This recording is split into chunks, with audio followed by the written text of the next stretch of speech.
누가복음 22장 39절부터 46절까지 읽겠습니다.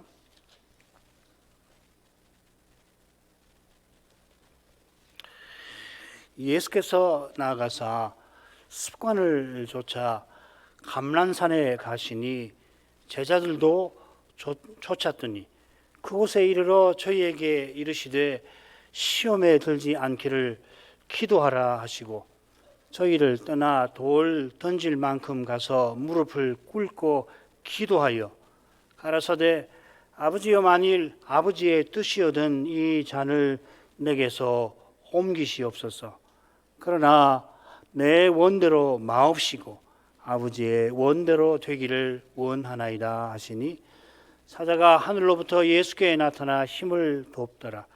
예수께서 힘쓰고 애써 더욱 간절히 기도하시니 땀이 땅에 떨어지는 핏방울 같이 되더라.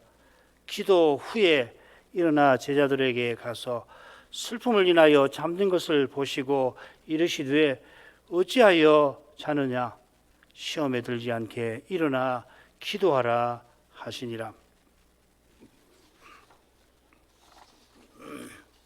주님께서 이제는 하시면서 제자들에게 겉옷을 팔아서라도 검을 사라 하십니다. 주님께서 말씀하시는 이제가 어떤 때인가, 겟세마네에서 잡히시던 그때에 분명히 밝혀 말씀하십니다. 52절 보면 이제는 너희 때요 어두움의 권세로다. 53절이죠. 이 너희는 대제사장들, 성전의 공관들, 장로들을 특별히 가리킵니다. 거기는 군대가 왔지만은 주님께서 이들을 가리켜서 이제는 너희 때다. 이들이 어두움의 권세인데 이 권세는 사탄에게 속한 권세입니다. 전에 광야에서 주님을 시험하다가 실패했던 사탄이 이제 자기 종들을 총동원을 하여서 주님을 넘어뜨리려 할 것입니다. 전에 성신께서 광야로 예수님을 이끄셨는데 이제 주님께서 원수들의 법정에 이어 하나님의 법정인 십자가에 끌려 가실 것입니다. 이런 일들이 제자들에게 큰 시험이 될 것입니다. 이 시험을 이길 힘이 어디 있는가, 검이 어디 있는지 예수님께서 제자들에게 일깨우시는 것입니다. 그 힘은 이 제자들을 위하여서 주님께서 간구하신 것처럼 하늘 아버지께로 오는 것입니다. 제자들을 위하여 간구하시는 그리스도께서 바로 그 힘이십니다. 주님께서 기도하시며 십자가로 나아가고 계십니다. 오늘 읽은 부분을 셋으로 나누죠. 주님께서 감람산에 가셔서 제자들 들어 시험에 들지 않게 기도하라 하십니다. 39절 40절입니다. 주님께서는 그들과 조금 떨어져서 홀로 하나님께 기도하시고 그 내용이 41절부터 44절까지 나옵니다. 기도하신 후에 주님께서 잠든 제자들을 보시고 또 시험에 들지 않게 기도하라 당부하십니다. 45절, 46절. 이 단락에 기도하다 하는 이 동사가 4번 나옵니다. 첫 부분, 끝부분에 한 번씩 나오고 또 가운데 부분에도 처음과 끝에 각각 나오죠. 기도라는 말도 45절에 또 나오기도 합니다. 온통 기도에 관한 부분이죠. 그리고 42절에는 주님께서 기도하신 그 내용이 기록이 되어 있습니다.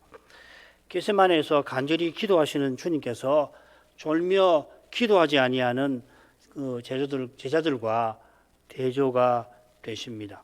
이러한 데서도 기도는 사람의 힘으로 하는 것이 아니다 하는 것이 분명해집니다. 처음 부분으로 가죠. 예수께서 나가사 습관을 좇아 감람산에 가심에 제자들도 쫓았더니 그곳에 이르러 저희에게 이르시되 시험에 들지 않기를 기도하라. 주님께서 만찬자리를 떠나서 예루살렘 성을 나가신 겁니다. 문이 여러 개 있는데 어느 문으로 나가셨는지 잘 모르겠습니다. 그런데 동편 쪽에 그 기드론 시내가 흐르는데 그 시내를 건너서 감난산으로 가셨을 겁니다.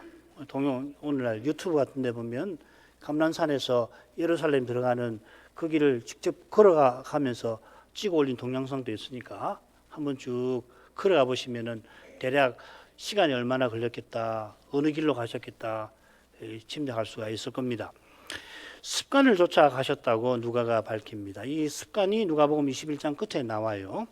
이 37절에 보면 예수께서 낮이면 성전에서 가르치시고 밤이면 나가 감람원이라 하는 산에서 쉬시니, 그리고 38절에 설명이 좀 더 붙어 있죠. 이 말씀은 감람산 강화를 베푸신 직후에 나옵니다. 낮에는 성전에서 가르치시고 밤에는 감람원에서 쉬었는데 겟세마네 동산이라고 볼 수 있죠. 감람산 강화를 베푸신 날처럼 유월절 만찬을 마치신 날도 그리하신 것입니다. 가룟 유다가 이 습관을 잘 알고 있습니다. 이것이 주님의 체포의 중요한 복선이 되는 거죠, 그죠? 그런데 누가가 이 습관이라는 말을 누가복음 처음 이 사가랴에게 씁니다. 이 표현이 자주 나오는 많지는 않습니다만은 누가가 특별히 많이 써요. 전체 신약에 12번 나오는데 누가의 글에만 10번이나 나옵니다. 누가복음에 3번 나오는데 처음에 1, 2장에 한 번씩 나오는데 다 의미심장합니다. 사가랴가 이 제사장의 전례를 따라 제비 뽑혀서 분향하러 성소에 들어갔다 했는데 이 성소에 기도하러 들어간 것이죠. 그래 이 표현을 써요. 마치 주님도 제사장처럼 이 기도하러 감람산에 가신 것처럼 그렇게 기록을 합니다. 부활 이후에도 예수님께서 승천하시는 대목에서 누가는 대제사장의 풍모를 예수님에게 그런 풍모가 있는 것을 그려내지 않습니까? 요한복음에 따르면 주님께서는 유월절 만찬 마친 그 즈음에 대제사장으로서 기도하셨다 하고 그 기도의 내용이 요한복음 17장에 기록이 또한 되어 있습니다. 주님께서 감난산으로 가시니 제자들도 쫓았습니다. 그냥 읽으면은 뭐 딱히 이상할 거 없지요, 그죠? 가셨구나. 그런데 마태와 마가복음을 보면은 저희가 찬미하고 감난산으로 나갔다 이렇게 되어 있습니다. 저희는 예수님과 제자들이죠. 게다가 여기 누가는 제자들이 쫓았더라 이렇게 쓰는 게 아니라 제자들도 쫓았다 이렇게 써요. 그냥 제자들이 쫓았더라 이렇게 쓰면 자연스러운데 제자들도 쫓았다. 이게 좀 어색해서 그러는지 극소수의 사본은 이 말을 도라는 말을 빼버려요. 대부분의 사본들은 이 도라는 말을 그대로 간직하고 있어서 우리 성경도 도라는 말을 넣어서 번역을 하는 겁니다. 주님께서 전에 파송하실 때와 대조해서 이제는 사뭇 다른 것을 암시하시며 감난산으로 가십니다. 마치 홀로 가시는 것처럼 가신 것이 아닐까 그렇게 짐작이 듭니다. 주님께서 홀로 가시려고 하니까 주와 함께 죽는데도 가겠다, 갈 준비가 되어 있습니다 장담했던 이 베드로부터라도 홀로 가시게 두지 않으리라 하고서 따라 나선 것이 아닐까 그렇게 생각이 돼요. 여러분도 한번 생각해 보세요. 제자들도 쫓았더라. 달리는 저로서는 이 누가 선생의 의중을 알기 어렵군요. 주님께서 그곳에 이르시자 제자들에게 권하십니다. 겟세마네 동산이라 불리는 곳일 겁니다. 가룟 유다가 잘 아는 곳입니다. 요한복음 18장 2절에 요한이 그걸 밝혀놨죠. 주님께서 가룟 유다가 끌고 온 군대에게 곧 체포되시려고 그곳으로 가신 것입니다. 그곳에 이르러서 주님께서 제자들에게 시험에 들지 않도록 기도하라 갔습니다. 주님께서 홀로 기도하신 후 돌아와서 똑같이 이 말씀을 하시지요. 이 강구는 주님께서 제자들에게 가르쳐 주신 기도에 그대로 나오는 겁니다. 우리 오늘 예배 드릴 때도 시험에 들지 말게 하옵시며 똑같은 겁니다. 주님께서 주님의 시험 중에 늘 제자들이 주님과 함께 다니도록 하셨다 했는데, 이번에는 제자들이 참으로 주님과 함께 있게 하려고 기도하게 권하시는 것입니다. 이전에도 그렇지만은 지금 제자들이 주님과 함께하는 길은 기도밖에 없습니다. 베드로가 주와 함께 죽는데도 갈 준비가 되어 있습니다. 장담을 했지만은 사람의 장담과 다짐은 주님과 함께 하지 못합니다. 할 수 없는 조건이에요. 할 수 있는 조건이 아니라 내가 틀림없이 주님을 따르지요, 주님과 틀림없이 함께 하리라 다짐을 하는데, 그 장담과 다짐이 주님과 함께 할 수 없는 조건이란 말이죠. 주님과 함께하는 길은 하나님만 내시고 함께할 힘도 하나님만 주시는 거예요. 하나님께서 함께 해주셔야 우리가 주님과 그리스도와 함께 하는 것입니다. 하나님 은혜로만 그리스도를 쫓아가는 겁니다. 이건 우리가 스스로 시험에 들어가는 사실에 비추어 더욱 그러합니다. 우리 스스로는 죄와 악군이니까, 우리에게 있는 것은 죄와 악군이니까 우리는 스스로 시험에 들어가는 것이에요. 걸어 들어가는 겁니다. 들어간다는 말을 썼습니다. 어디 속으로 들어간다. 사도와 같이 특별한 인물들, 또 특별한 경우라면은 사탄이 직접 공격도 하고 그래서 시험에 들어가도록 하겠습니다만은, 평범한 인생은 사탄이 직접 와서 공격하지 않더라도, 우리 같은 평범한 신자를 사탄이 시험할 여유가 있겠습니까? 할 일이 많을 텐데, 그러지 않더라도 우리 안에 있는 죄로 말미암아 우리는 스스로 시험에 들어가기가 쉽습니다. 이 죄 때문에 사탄의 힘도 강력한 것이죠. 죄가 얼마나 강력하냐면은 이 죄를 이용한 사탄이 얼마나 강력한 힘을 발휘하는지 보면 아는 거죠. 베드로가 장담하고 다른 제자들이 다짐했던 그 교만 때문에 이들은 큰 위험에 처해 있습니다. 얼마나 자신들이 큰 위험에 처해 있는지 모를 만큼 그들의 어두움이 깊습니다. 그 어두움 때문에 그들은 곧 스스로 시험에 들어가게 될 겁니다. 만용을 부리며 베드로가 곧 검을 휘두를 겁니다. 그걸 주님께서 깨우쳐 주셔도 회개하지 않으니까 베드로는 더욱 깊이 시험에 빠져들어가서 주님을 3번 부인하게 되지요. 41절부터 44절로 가겠습니다. 저희를 떠나 돌 던질 만큼 가서 무릎을 꿇고 기도하여 가라사대, 아버지여, 만일 아버지의 뜻이오던 이 잔을 내게서 옮기시옵소서. 그러나 내 원대로 마옵시고 아버지의 원대로 되기를 원하나이다 하시니, 사자가 하늘로부터 예수께 나타나 힘을 돕더라. 예수께서 힘쓰고 예에서 더욱 간절히 기도하시니 땀이 땅에 떨어지는 핏방울 같이 되더라. 말씀드린 대로 이 부분은 주님의 기도로 가득합니다. 기도하셨다 하는 표현이 41절, 45절에 나오고 42절에 주님께서 기도하신 내용이 기록이 되어 있고 43절도 결국 주님의 기도에 관한 것입니다. 주님이 얼마나 간절히 그러나 두려움 가운데서 기도하셨나 하는 것을 43절에서 우리가 볼 수 있습니다. 주님께서 제자들을 떠나 홀로 기도하셨습니다.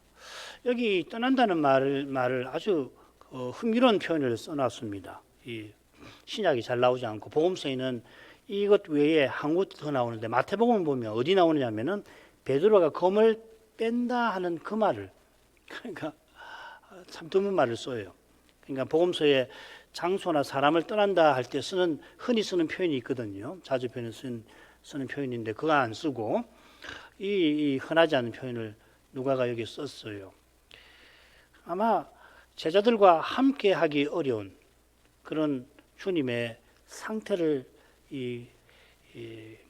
표현하려고, 그런 제자들의 그 신앙적이지 못한 사람으로 행하는 그 태도, 그런 모습을 꼬집으려고 이런 단어를 쓰는 거 아닌가.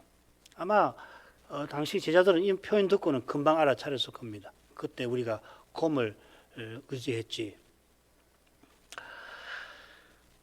마태복음과 마가복음에는 주님께서 8 제자들어 너희가 여기 앉아 있으라, 그리고 베드로, 야고보, 요한 셋만 데리고 또 따로 얼마간 가고 그들 보고는 깨어 기도하라, 깨어 있으라 하시고 또 주님은 홀로 가서 기도하셨죠. 그죠?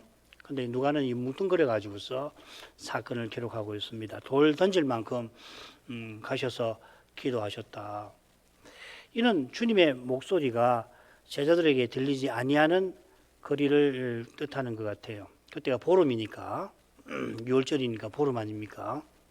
날이 흐리지가 않았다면은 보름달이 환했을 텐데 멀리서 기도하시는 주님의 모습을 아마도 식별할 수 있는 정도의 거리가 아니었을까 생각됩니다. 무릎을 꿇고 기도하셨습니다. 이 사도행전에만 이 표현이 자주 나오는데 간절히 기도하는 모습입니다. 마태나 마가가 기록한 것처럼 무릎을 꿇고 기도하신 주님께서 결국은 땅에 엎드려져서 기도하신 게 된 것 같아요. 처음에는 무릎을 꿇고 기도하시다가 너무도 간절히 힘이 빠지시니까 나중에는 땅에 엎드려지신 것 같습니다. 누가는 이어 주님께서 간절히 기도하신 그 내용을 전하고 있습니다. 주님께서 하나님을 아버지라고 부르십니다. 영원하신 아들께서 아버지께 기도하시는 거죠. 이 영원한 관계, 아버지와 아들의 관계에 비추어서 이 주님의 간구 내용을 살펴야 할 겁니다. 우리 인생이 피조물이니까 아버지와 아들의 그 영원한 사귐은 결코 들여다 볼 수 없기 때문에 지금 겟세마네에서 아버지를 향한 아들의 기도를 그 사귐에 비교하기는 힘듭니다. 우리는 그걸 모르니까요.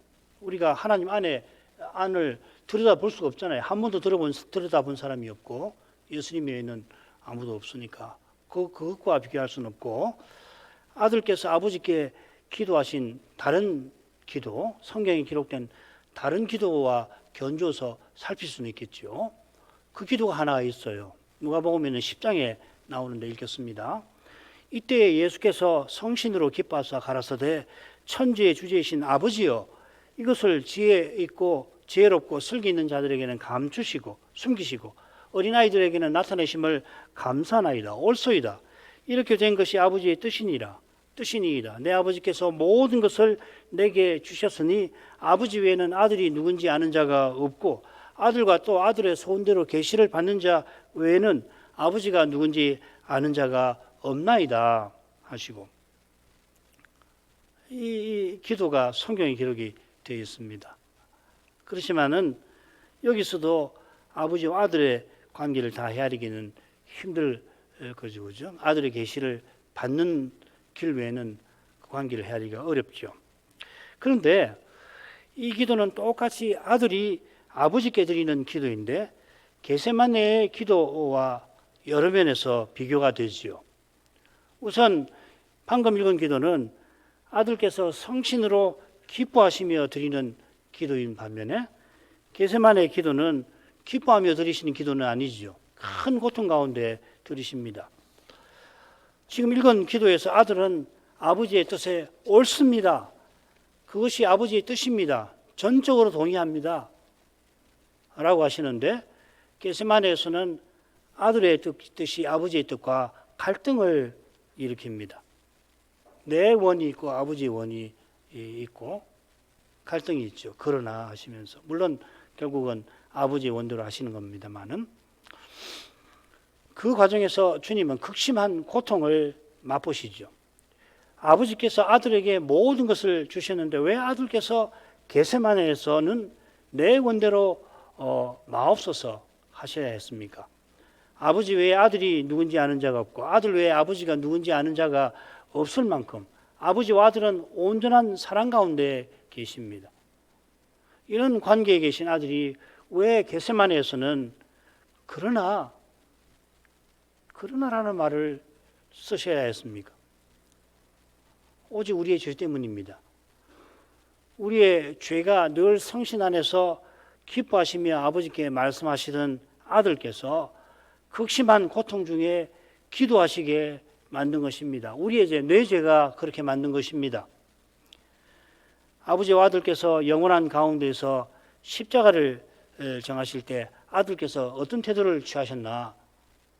1시간 전에 만찬 자리에서 드리신 기도에서 그때 어떤 태도였는지를 이렇게 말씀하시지 않습니까? 요한복음 17장 5절 아버지여 창세전에 아버지와 아들만 계시던 그때에 내가 아버지와 함께 가졌던 영화로서 지금도 아버지와 함께 나를 영화롭게 하옵소서.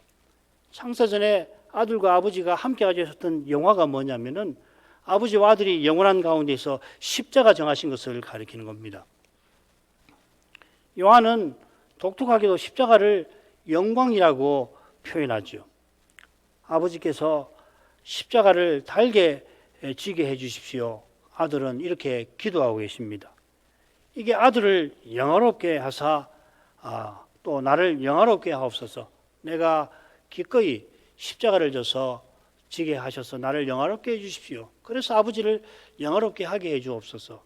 우리가 함께 가졌던 그 영광을 이렇게 나타내게 해 주옵소서.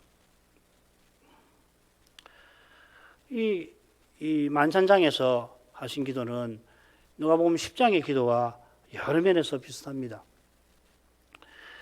이 기도를 통해서 아버지의 아들께서 영원한 가운데서 아버지와 아들께서 영원한 가운데서 십자가를 지셨을 때에 어땠을까 짐작하게 하시는 거죠. 그런데 불과 1시간 지나서 겟세마네에서 드리신 기도는 분위기도 내용도 다른 것 같습니다. 1시간 동안 아들에게 아버지와 아들 사이에 무슨 특별한 일이 생긴 겁니까? 그런 것 같지 않아요. 게다가 1시간 전 만찬 자리에서 기도하실 때에 우리 주님이 십자가에 관해서 아직 모르는 것이 있으셨던 겁니까? 그럴 리가 없습니다. 주께서는 이미 십자가를 내 잔이라 하실 만큼 내가 반드시 마셔야 할 잔이 있다 하실 만큼 십자가에서 겪으실 일도 잘 알고 계십니다. 구약 성경에서 선지자들이 이 잔이라고 하는 표상을 가지고서 하나님의 진노에 관해서 전해왔는데 그 진노에 관하여서 아들만큼 아는 선지자도 없습니다. 주님께서 제자들에게 십자가에 관해서 알리실 때마다 아버지께 진노받을 그 일로 주님은 고난 당하셨을 겁니다. 아니 주님께서 지상에 사시는 내내 고난 받으셨습니다. 성신 안에서 아버지께 사랑을 받고 아버지를 성신으로 사랑하시는 그 사귐을 통해서 아버지와 함께 성신 안에서 우리를 사랑하심으로써 그 고난을 주님은 기꺼이 받고 견디셨을 것입니다. 겟세마네의 기도와 만찬 자리의 기도가 서로 다르게 보이지만은 두 기도가 아버지와 우리를 사랑하시는 아들의 마음에서 함께 나오는 것입니다. 이게 말이 쉽지 설명하기가 힘들어요. 말이 되도록 설명할 길이 없습니다. 비슷하게 주님께서 부활하신 주님께서 나는 네가 핍박하는 예수라. 네가 핍박하고 있는 예수다. 핍박했던 예수도 아니고 예수였다도 아니고 나는 네가 지금 핍박하는 예수다라고 하십니다마는 저 아름다운 하늘에서 더욱이 부활하신 그분이 핍박을 받으시는 것을 설명할 수 있는 사람은 아무도 없을 겁니다. 어떻게 설명을 해요? 만일에 설명하려고 하는 태도를 취하거나 설명하려고 하는 시도가 있다면 그 자체가 그 사람은 주님의 심정을 헤아리지 못하겠구나. 그걸 보여줄 사람입니다. 그저 주님께서 믿음으로 우리가 받는 그 고난에 주님이 함께 해주시는 거구나 겸손히 고백할 뿐입니다. 그처럼 1시간 전에 아버지와 함께 가지신 영광을 언급하시며 아버지와 함께 나를 영화롭게 하소서 하신 주님께서 만일 아버지의 뜻이었던 이 잔을 내게서 옮기시옵소서 그러나 내 원대로 마옵소서 하신 일에 관해서도 우리는 겸손히 성신의 조명을 구할 뿐입니다. 우리 살아생전 이 땅에서 무슨 뜻일까? 대체 주님은 이 기도하실 때 어떤 심정이었을까? 무엇 때문에 이렇게 된 것인가? 도대체 내 죄는 얼마나 크고 무서운 것인가? 그 죄가 과거에 지었던 대단한 죄만 아니라 오늘 내가 짓는 이 죄가 이렇게 무서운 것인가? 과연 그런가? 물으면서 성신의 빛을 우리가 구해야 할 것입니다.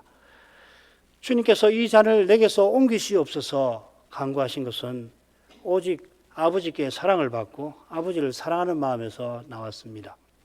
아버지의 사랑에서 잠시도 끊어지지 않으려고 하는 마음, 이런 마음도 우리는 잘 모르잖아요. 바라긴 하지만은 우리 이렇게 살지는 않지 않습니까? 하나님 사랑을 우리가 하루에 얼마나 생각을 하고 있나 생각해 보면 한순간도 1초도 아니고 1초를 억만 개 쪼개더라도 그 쪼갠 그 짧은 순간에도 끊어지지 않으려고 하는 이런 심정을 우리가 어떻게 이해하겠습니까? 그런 마음에서 이 잔을 옮기시옵소서 하십니다마는 아버지를 사랑하시는 마음에서 만일 아버지의 뜻이거든 하십니다. 아버지를 사랑하시는 주님께서 아버지의 사랑에서 잠시도 끊어지지 않으려 하십니다마는 가장 싫어하시는 그 일을 당하셔야 합니다. 그 일은 아들만 싫어하시는 거 아니겠죠. 아버지도 싫어하십니다. 언론 봐서는 악한 자 마귀가 승리한 것처럼, 악이 승리한 것처럼 또 보입니다. 아무 죄 없으신 그분이 모든 죄를 지은 죄인이 되신 것하며 모든 죄에 대한 저주를 받으시되 아버지에게서 받으십니다. 이 아버지께서는 자기 전부를 아들에게 기꺼이 주실 만큼 자기 전부를 아들에게 주시니 얼마나 사랑하시는 겁니까? 자기보다 아들을 낫게 여기시는 거 아니에요? 이건 우리 부모들은 조금 그 심정을 헤아릴 수 있을지 모르겠습니다.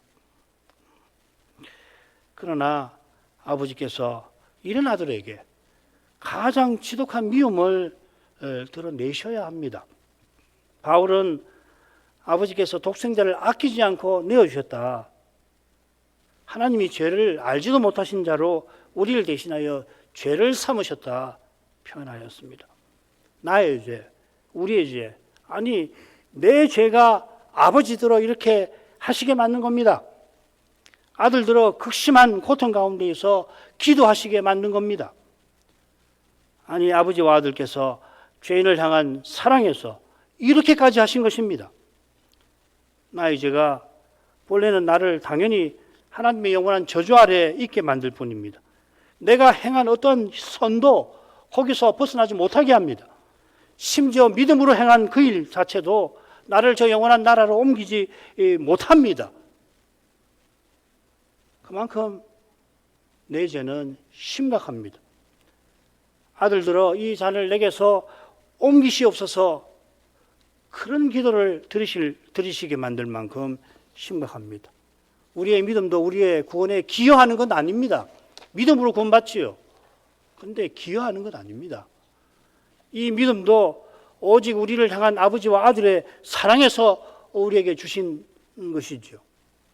이것을 잊어버리면 믿음도 공로로 변질되어 버립니다. 믿음이 이미 교만의 옷을 입고 휘젓고 다닐 거예요.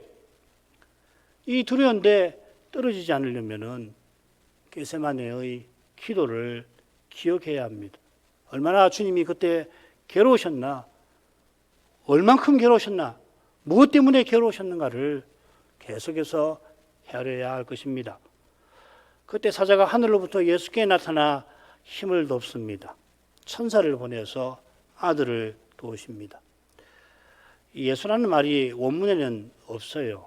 우리 번역하시는 분이 예수라고 새겨놓은 칭호인데, 공생의 처음에 주님께서 광야에서 시험 받으신 후에 천사들이 와서 주님을 수종 들었죠.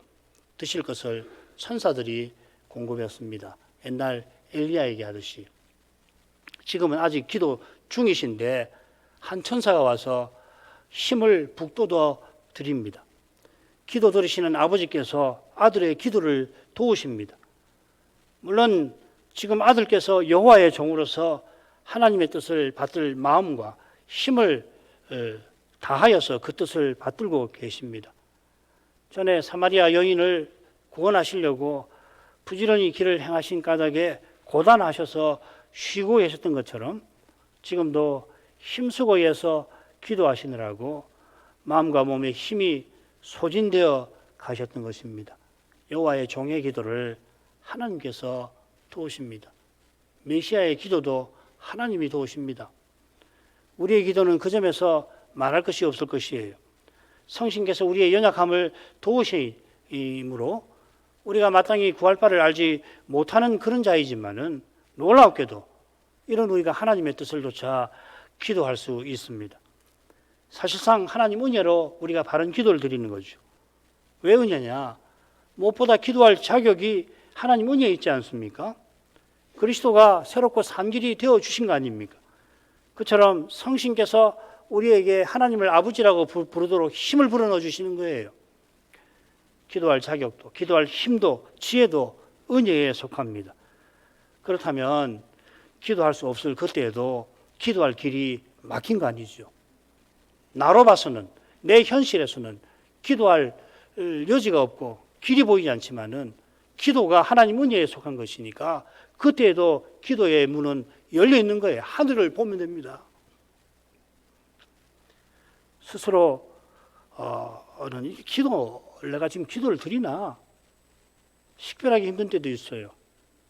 내가 기도를 드리고 있는 건가? 푸념하고 있는 건가? 대체 뭔가? 이게 기도가 될 수 있겠나? 하나님께서 이걸 기도라고 쳐주시겠나? 그럴 때도 있는데 그때도 우리 안에서 성신께서 하늘에서 그리스도가 그런 우리를 위해서 간구하고 계십니다. 그 간구 덕분에 우리가 구원받는 겁니다. 우리의 기도는 이 중보자 예수님의 분향에 기도에 감사해서만 아버지께로 올라가는 거예요. 이게 우리가 기도마다 그리스도 이름으로 기도합니다 덧붙이는 뜻이기도 할 겁니다. 우리가 기도하게 하려고 겟세마네에서 주님께서 힘쓰고 애써 더욱 간절히 기도하셨습니다. 한글 개역은 이 말을 힘쓰고 애써라고 번역을 했는데 그래서 예수님이 땀을 흘리셨다. 우리 말은 그렇게 번역을 해놨죠. 이렇게 새길 수 있어요. 이렇게 새기면은 힘쓰고 애쓴다는 것은 이 씨름 선수나 운동 선수가 목표에 도달하려고 안간힘을 쓰는 그런 모습, 경기라고 하는 말로 번역할 수 있습니다만은 주님께서 아버지의 뜻을 받들 수 있게 해주기를 간절히 구하셨다. 이렇게 우리 한글 개역은 번역을 해놨습니다. 그런데 이 표현은 두려움을 뜻하기도 합니다. 어떤 두려움인가? 주님이 흘리신 땀이 핏방울로 변하는 데서 이 두려움이 범상치 않은 것이라는 것을 알 수 있어요. 희한한 일이 벌어진 것입니다. 칼빈이 이렇게 번역을 하는데, 주석을 하는데, 그렇게 주석할 수 있을 만큼 이 본문이 희한하게 기록이 되어 있어요. 주님께서 십자가에서 당하실 일이 얼마나 두려운 일인지 지실 주님만 다 아십니다. 장차 둘째 사망에 떨어진 자들이 그 저주를 직접 당하더라도 그게 얼마나 두려운 것인지 다 알지 못할는지 모르겠어요. 왜냐하면은 슬피 울며 이를 간다고 했거든요. 둘째 사망에 떨어져 가지고 이를 갈아요. 이를 간다는 말은 이 증오심에 불타오르는 거란 말이죠. 그러니까 자기가 당하는 이 고난, 고통이 얼마나 무서운 건지 모르니까 이를 가는 거 아니겠습니까? 주님께서 아버지께 끊어지는 일을 생각하시고 너무도 두려운 나머지 땀이 핏방울처럼 되신 겁니다. 십자가에서 3시간 동안 그 일을 직접 겪으실 때에는 하늘아버지께서 아무도 그 광경을 보지 말라고 온 세상을 3시간 동안 흑암 중에 있게 하신 줄 믿습니다. 그 다음으로 가죠. 기도 후에 일어나 제자들에게 가서 슬픔을 인하여 잠든 것을 보시고 이르시되 어찌하여 자느냐 시험에 들지 않게 일어나 기도하라 하시니라. 기도 후에 일어나서 가십니다. 제자들에게 기도를 마치고 가신 것처럼 기록을 해놓았습니다. 이건 47절에 원수들이 곧 들이닥치는 것과도 어울립니다. 마태와 마가복음에는 내 원대로 마옵소서 3번이나 기록이 되어 있죠. 그죠? 그러고서 세 제자에게 오셨는데 누가는 그것을 다 요약해 가지고서 그때 겟세마네에서 기도하실 때 무슨 일이 있었나 기록을 해놓은 겁니다. 주님께서 제자들에게 가시니 그들이 슬픔을 인하여 잠들어 있었습니다. 이 슬픔이라는 말 누가복음에는 여기만 나오고 요한복음에 네 번 나와요. 거기 요한복음에는 전부 근심이라고 기록되어 있는데 다락방 강화의 16장에 집중해서 이 근심이라 되어 있습니다. 예수님께서 겟세마네에 오시기 전에 이제 내가 아버지께 떠날 거다 하시니까 제자들이 근심이 가득하였습니다. 지금 제자들이 겟세마네에서 역시 그 근심이 가득한 상태로 있다 하는 말인가 잘 모르겠어요. 마태와 마가복음에 따르면 주님이 따로 기도하실 때에 처음부터 세 제자는 그냥 잠들어 있었습니다. 거기 보면 육신이 마음은 온유로되 육신은 그렇지 않다 그렇게 말씀하셨죠. 따로 기도하러 가시기 전에 내 마음이 심히 고민하고 죽게 되었으니 나와 함께 깨어 있어라 그렇게 했는데 세 제자는 고민하고 죽게 되었다 하시는 주님의 말씀에도 졸음을 견디지 못합니다. 그런데 누가는 슬픔을 인하여 제자들이 잠들어 있었다 하였습니다. 되게 근심이 많으면은 잠이 오지 않잖아요. 그런데 제자들은 희한하게 근심이 들어서 근심에 겨워서 잠들어 있습니다. 이것이 뭐 특별할 것도 없다 할 정도로 그날 겟세마네 동산에는 정말 이상한 일이 계속 일어나고 있습니다. 사실 주님께서 만찬자리에서 하신 말씀이 얼마나 이상한 말씀입니까? 누가복음만 놓고 보더라도 한 제자가 주님을 판다. 베드로는 3번 부인할 거다. 말씀을 하시지 않았습니까?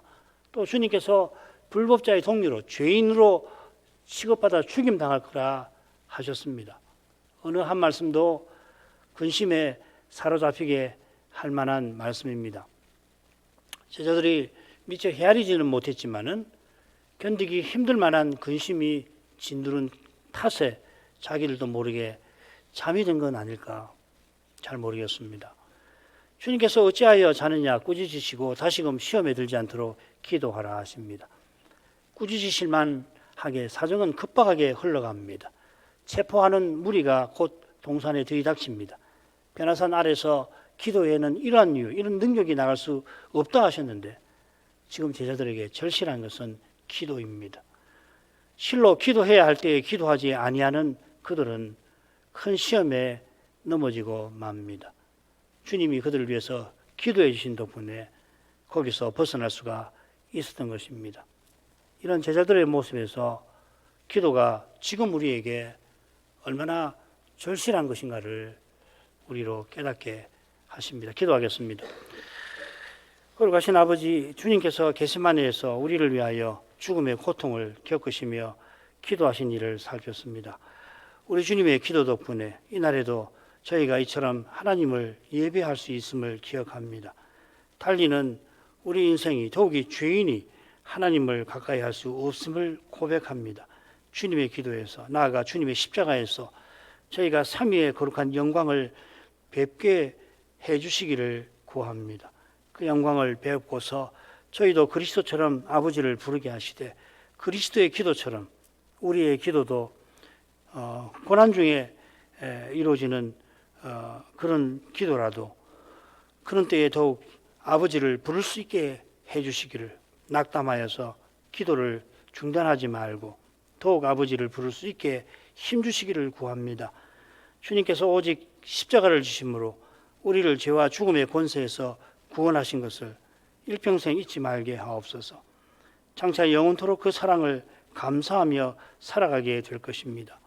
그날을 소망하는 이유가 그리스도께 독생자를 내어주신 아버지의 사랑에 있음을 고백합니다. 예수님 이름으로 기도합니다. 아멘.